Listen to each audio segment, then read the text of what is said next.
প্রিয় বন্ধুরা, পরপর বেশ কটা ভিডিও আমার নিজের লেখা নিজের সুরের গান আপনাদের শুনিয়েছি।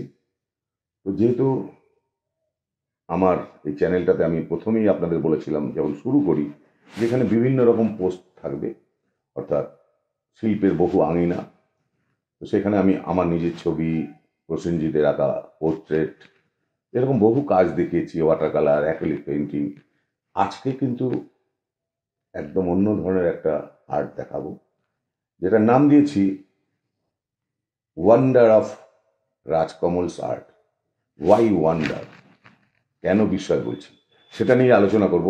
আর রাজকমল আইচ, যার সাথে আলোচনা করব, আমার বন্ধুরা অনেকে জানেন, অনেকে জানেন না, যে ঘটনাচক্রে সে আমার বড় সন্তান, অর্থাৎ বড় ছেলে। দিল্লিতে থাকে, এই মুহূর্তে কলকাতায় আছে। তার সাথে তার যে আর্টগুলো, সে যে শিল্পগুলো করছে, সেটা নিয়ে আলোচনা করব। রাজকমল, আজকে তুই এসছিস এখানে আমার তরফ থেকে, অর্থাৎ আমার চ্যানেলের তরফ থেকে এবং আমার দর্শক বন্ধুদের তরফ থেকে তোকে ধন্যবাদ। তো এই যে তুই আর্ট কলেজ থেকে একজন কৃতি ছাত্র এবং দীর্ঘদিন এই প্রফেশনে রয়েছিস, কিন্তু এবং ছোটোবেলা থেকে বাড়িতে, অর্থাৎ আমাদের বাড়িতে, যে আমার আঁকা, আমার শিল্পীর বন্ধুদের আঁকা, বাবা ভারতবর্ষের বহু নাম করা শিল্পী আমার বাড়িতে ছোটোবেলা থেকে দেখেছিস, এসছেন, তাদের ছবি দেখেছিস। এবং আমরা যে প্রথাগত প্রসেসে কাজ করি, অর্থাৎ অ্যাক্রিলিক, ওয়াটার কালার, অয়েল, তুই সেগুলোতে না গিয়ে এই যে একটা ভিন্ন ধর্মী কাজ করছিস কেন? আমার কাছে, কারণ ছোটবেলা থেকে যেরকম তুমি বললে, আমি তোমাকে দেখেছি। কারণ আমার বিগেস্ট রোল মডেল যদি মনে হয় অ্যাজ অ্যান আর্টিস্ট বা অ্যাজ আ ক্রিয়েটিভ ইন্ডিভিজুয়াল, সেটা তুমি। কারণ আমার ছোটবেলায় মনে আছে, যেখানে নাকি আমাদের আগে এক সময় আমাদের বেডরুম আর তোমার স্টুডিওটা এক এক ছিল। সুতরাং পাখির ডাকে ঘুম ভাঙার চেয়েও আমার মনে হয় আমি যেন অয়েল পেন্ট আর অ্যাক্রিলিক পেন্টের গন্ধে আমার ঘুম ভেঙেছে। তো এটা আমার, হয়তো বলতে পারো এটা আমার আপব্রিঙ্গিং। তারপর আমার তোমার এত ভালো সব বন্ধুরা আসতো, গান বাজনা হতো। তো আমার কাছে ক্রিয়েশনটা important, creation of art is important. আর আর্টের তো কোনো পার্টিকুলার বা ফিক্সড মিডিয়াম হতে পারে না। না, কখনো এটা হতে পারে না। যেটা রাজকমল বলছে, এটার সাথে আমিও সহমত, যে আর্ট কেন একটা জায়গায় দাঁড়িয়ে থাকবে?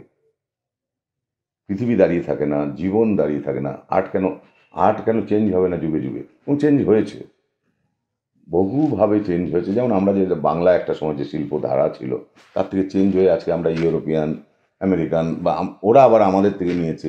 এটা এটা এটা বহু মিশ্রিত শিল্পের সম্ভারটা বোধহয় এভাবেই বাড়ে। যার জন্যেই তো আমার, মানে, ক্যান ইউ সে বা can we say this is a pop art, মানে এটা একটা পপুলার আর্ট?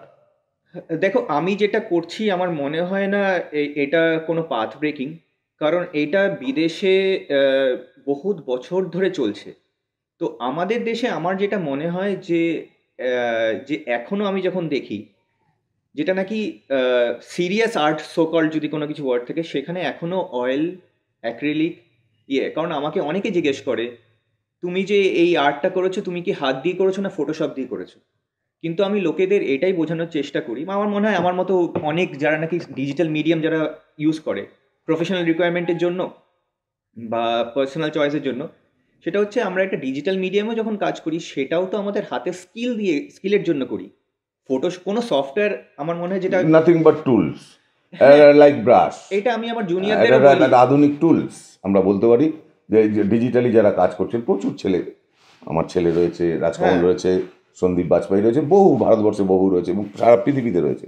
আর আমাদের এখানে একটা ভ্রান্ত ধারণা আছে বন্ধুরা, আমার যেটা মনে হয়, যে ফটোগ্রাফিটা কখনোই আর্ট নয়। মানে ফটোগ্রাফিটা ফটোগ্রাফি, হুম, আর বাদবাকিটা আর্ট।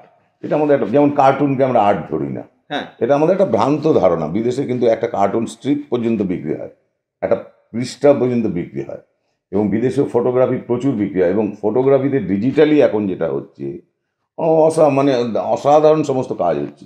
নিশ্চয়ই। সেইখান থেকে দাঁড়িয়ে সত্যি সত্যি আমারও মনে হয়, আমার অনেক সময় কনফিউজিং লাগে যে ওরা যেটা করছে, না ঠিকই আছে, যুগের সাথে সাথে বিবর্তন হবে শিল্পের ধারা।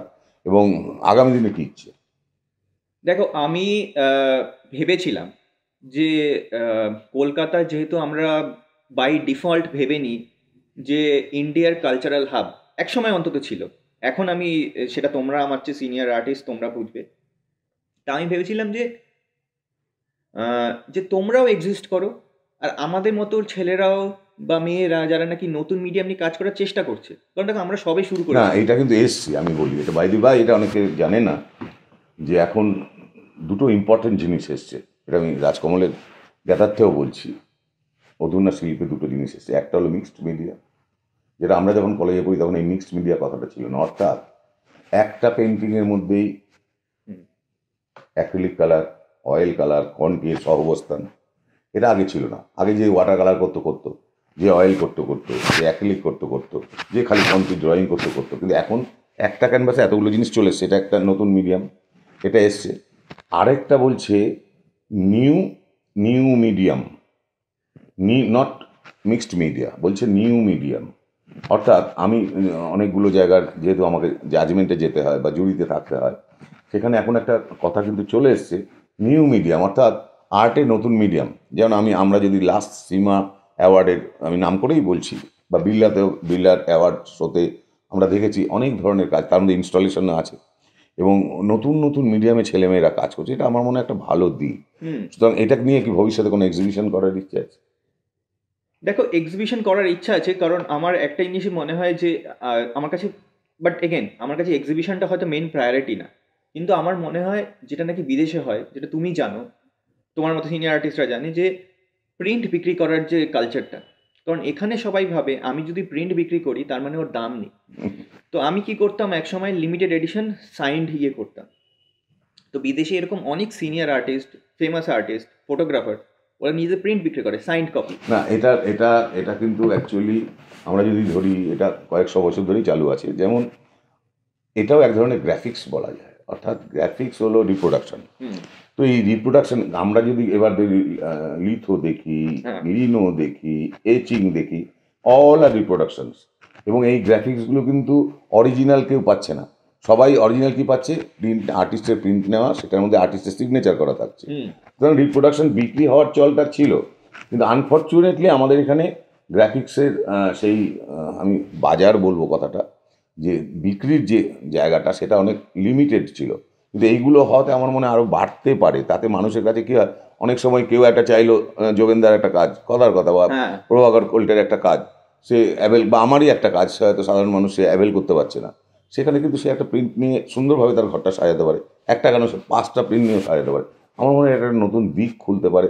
সুতরাং বেস্ট অফ লাক আমি বলবো, যে মানে তোদের মতো ছেলেরা যারা নতুন নতুন মিডিয়ামে কাজ করছে, তারা আরও নতুন কিছু আমাদের আর্ট ওয়ার্ল্ডকে দিক। আমি তো মনে করি সমস্তটাই কন্ট্রিবিউশন। এই Absolutely. কন্ট্রিবিউশনটা সবাই মিলেই তৈরি হয়। একটা সমাজ যেমন সবাইকে নিয়ে তৈরি হয়, এই কন্ট্রিবিউশন থেকে এই শিল্পেরও যে ভাণ্ডারটা, সেটা অনেক বড় হতে থাকে।